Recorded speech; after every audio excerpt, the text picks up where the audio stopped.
지금부터 7월 27일 코로나19 확산과 관련하여 박향 복지건강국장의 온라인 기자회견을 시작하겠습니다. 네, 7월 27일 2시 기준 코로나19 확진자 현황입니다. 어제 그제에 이어서 오늘 현재까지 추가 확진자 없어서 누적 확진자는 203명입니다. 6월 27일부터 현재까지 총 누적 확진자는 170명이 되겠습니다. 연령대별 현황은 역시 60대 가장 많습니다. 중등도 현황은 어제와 변함없이 세 분이 중증으로 관리가 되고 있는데요. 어제보다는 전남대병원에 있으신 분은 조금 더 호전됐고요. 조선대병원은 변함없습니다. 병상 현황은 어제 입원 없고 오늘도 입원 없었으며 퇴원이 한 분 계셔서 총 167병상 중 89병상 남아 있습니다. 생활치료센터도 변동 없습니다.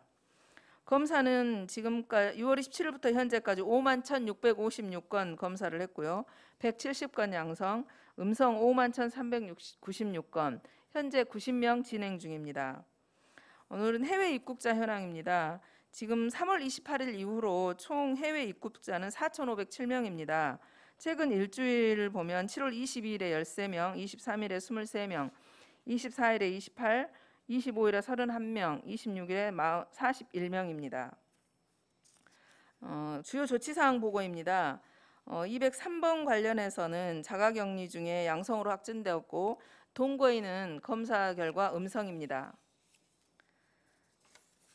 다음은 사전 질문서에 대한 답변 드리겠습니다.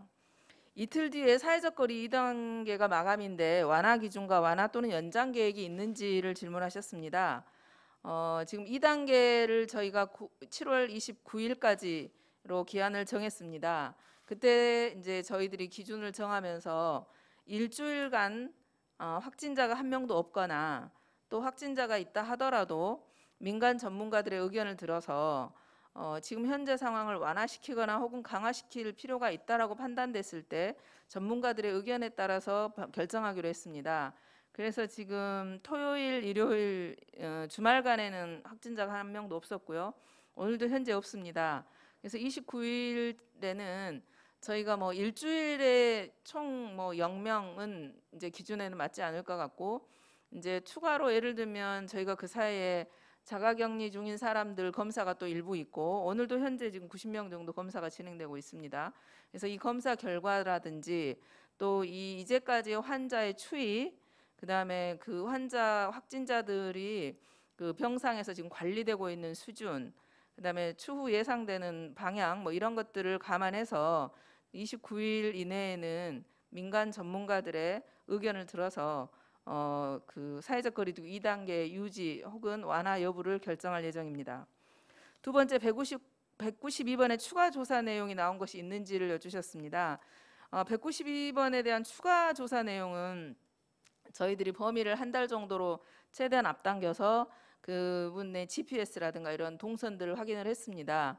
물론 일부 동선에서는 그 이전 사람의 동선 지역을 방문한 흔적이나 이런 것은 있지만 기존 확진자들의 동선과 직접적으로 겹치는 상황은 없었습니다. 그래서 현재는 192번이 기존 그 확진자들의 동선과 결정적으로 겹치는 부분은 없다는 말씀드리고 그래서 아직도 더 추가로 조사 중입니다. 그다음 세 번째로는 코로나19가 확산되면서 중대본에서 코로나 이전으로 돌아갈 수는 없다고 하고 위드 코로나 얘기가 많은데 앞으로 일상에서 어떻게 생활해야 하는지를 질문하셨습니다. 지금 코로나19 같은 경우는 사스나 메르스하고는 달리 무증상이나 또는 약한 증상이 있었을 때 증상 초기에 감염을 일으키는 사례가 많습니다. 그리고 아직 그 코로나19에 대해서 정확하게 분석되거나 내용들이 완결되지 않았습니다. 그리고 또한 백신이나 치료제도 아직 개발 중입니다.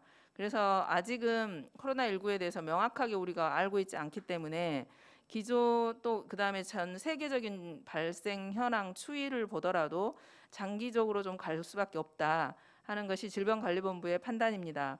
그래서 현재 저희가 지킬 위드 코로나를 유지하기 위해서는 가장 중요한 것은 현재 상황에서는 안전 수칙을 지키는 것이 가장 중요합니다. 마스크 쓰고 뭐 손 씻기 잘하는 거죠.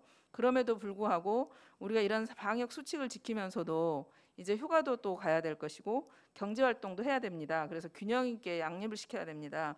그래서 저희들은 우리 시에서는 이제 각 분야별로 우리 코로나19와 함께 갈 수 있는 위드 코로나 대책을 어떻게 할 거냐. 그래서 단기, 중기, 장기 계획을 수립할 예정입니다. 그래서 단기적으로는 바로 이런 방역 수칙을 잘 지킬 수 있도록 또 우리 일상생활 안에서도 이제 각 영역별로 어떻게 방역 수칙을 세부적으로 지켜야 될 것인지를 좀 더 면밀하게 분석을 해보고요.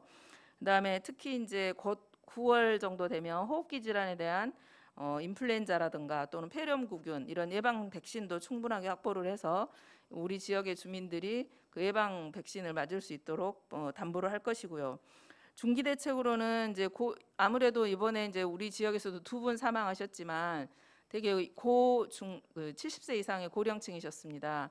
거기에서 알 수 있듯이 연세가 많이 드시면 더 고위험 그룹에 들어가기 때문에 지금 이런 연세 많이 드시면서 또 건강 상태가 안 좋으신 분이 주로 있는 그런 고위험 시설에 대한 체계적 관리, 그다음에 또 이런 의료기관 또 다중이 모여 있는 곳에 대한 체계적 관리 시스템, 그다음에 방역에 있었을 때 역학적인 역학 조사라든가 이런 것들을 어떻게 좀 체계적으로 더 디테일하게 더 보완할 것인지 하는 문제가 또 저희들이 중장기적으로 좀 고민해야 될 것이고, 장기적으로는 혹시라도 이런 대량적으로 지난번 대구와 같은 상황, 또 우리도 이제 이번에도 그런 대비를 했었습니다만 의료기관이라든가 이런 감염병이 대량 발생했었을 때 대처할 수 있는 의료 역량에 대한 확충, 이런 것처럼 단기, 중기, 장기 대책을 세우면서 위드 코로나 시대를 맞이해야 된다고 생각합니다. 이상입니다. 이상으로 기자회견을 모두 마치겠습니다. 감사합니다.